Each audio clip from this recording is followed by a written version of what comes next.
This is the dissection video. What I just showed, what I'm showing now, is the process of creating a kind of potato-like or bean-like or pear-like object and dissecting it. Once I've done that, I would go on Google and I find a bunch of different texture samples. And now what I'm going to try to do is I want to try to map them across this form. Notice the way I work with the cross-contour lines to have, what I'm doing right now is I'm doing brick texture. And also notice the way that I'm darker on the bottom side of the form, which is away from the light, and I'm lighter. You see I've got a little arrow there showing you my light.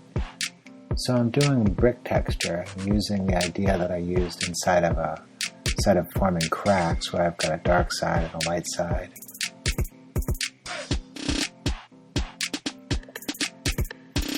I have a reference for a watermelon, and I'm going to try to make the inside of this look like a watermelon.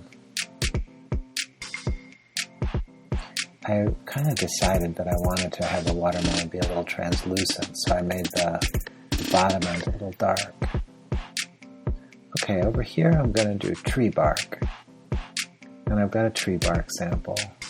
And notice I put in my cross contours, and now I'm going through and establishing the local value. And after I establish the local value, I start working at the smaller forms. These two are essentially cracks on the surface of the form.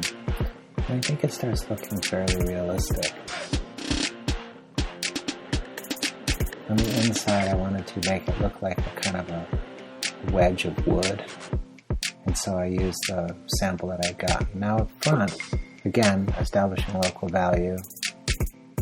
I'm doing I'm going to make this fur.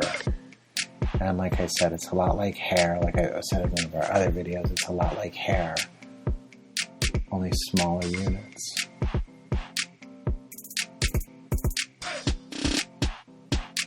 This piece, I'm going to use the piece of iron with rivets in it. And what I wanted to make it look like was I wanted to make it look like it was passing through, like it was kind of like a part of a barrel that was cut off or something. And so it's like the inside of a cup. I'm having to darken the one side and lighten the other, and then put the rivets in and shade them. Again, I'm darkening for the underside of the form, lightening for the upper. I put on that one highlight to make a lip.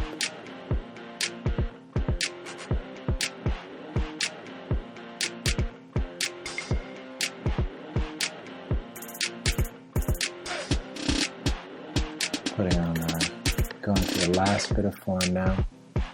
Little scales on there, darkening and lightening. Okay, thanks.